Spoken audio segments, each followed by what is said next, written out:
Hi everyone, my name is Logan Urban. Today I'm going to be talking about the effects of direct-fed microbial inclusion on production parameters and intestinal microbial population changes in Nicholas Lect Tom turkeys.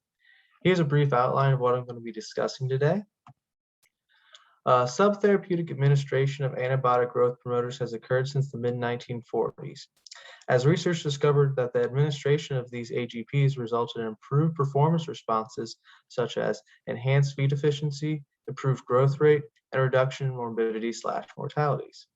It's worth noting that these performance improvements do not occur in every application, as birds that are performing at or nearing genetic potential do not see the same performance uplift from AGPs as those who are underperforming genetic potential. It is also worth noting that although AGPs are beneficial for poultry producers, this comes at a potential harm to human health, as there is an association between subtherapeutic administration of antibiotics and the increase in antibiotic-resistant pathogens. Therefore, several countries, including those in the European Union and the United States, have removed the use of antibiotic growth promoters in livestock production. Therefore, poultry producers and researchers alike are looking for sustainable alternatives to AGPs, and one such alternative is direct-fed microbials. Many different species of DFMs have been studied, including those of the Lactobacillus, Bifidobacterium, and Bacillus subtilis species. And interestingly enough, they have found very similar performance results to that of antibiotic growth promoters.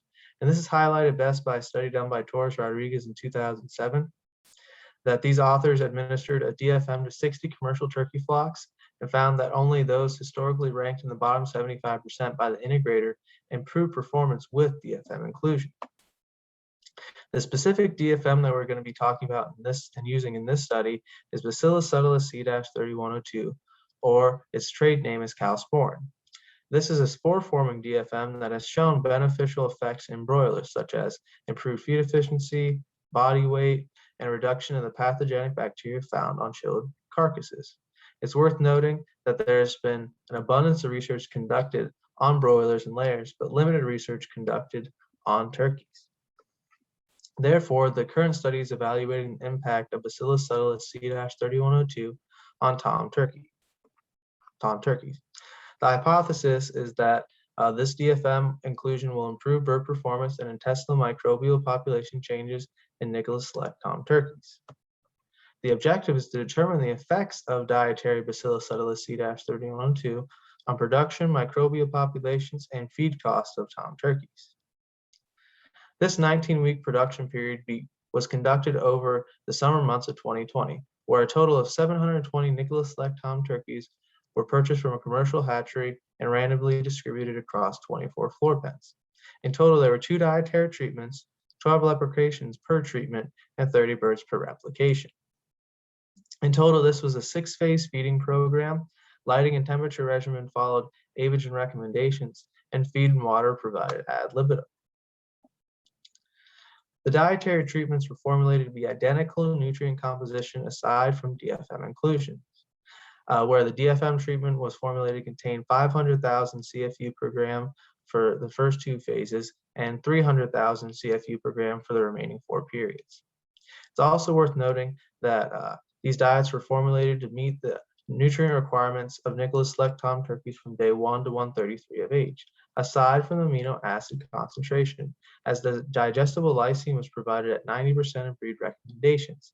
And this, along with the project occurring over the summer of 2020, was done to evaluate the impact of Bacillus subtilis C-3102 inclusions on tom turkeys that are underperforming their genetic potential. Due to the routine supplementation of this DFM, we are curious how this would affect the intestinal and environmental microbial population of these turkeys. Therefore, fecal and litter samples were collected the day prior to each feeding phase change throughout the duration of the study. Fecal samples were collected from 8 fresh individual droppings per pen, and litter samples were collected from 9 defined areas per pen, as shown by the schematic to the lower right. At the end of the study, ileal and cecal samples were collected as 3 birds per pen were randomly selected, euthanized, eviscerated, and their ileal and cecal digesta were collected.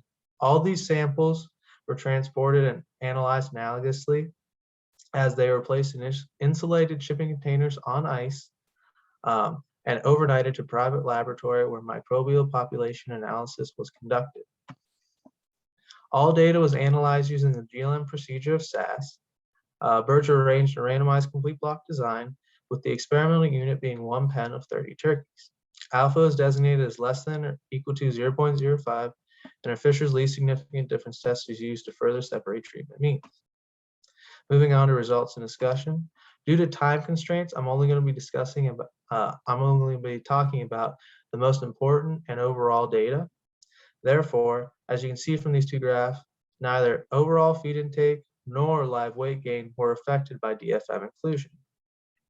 However, day 133 average body weight, as you can see here, the DFM treatment tended to increase this average body weight by 406 grams compared to that of the control. It's worth noting that day 133 average body weight's coefficient of variation was not affected by DFM inclusion.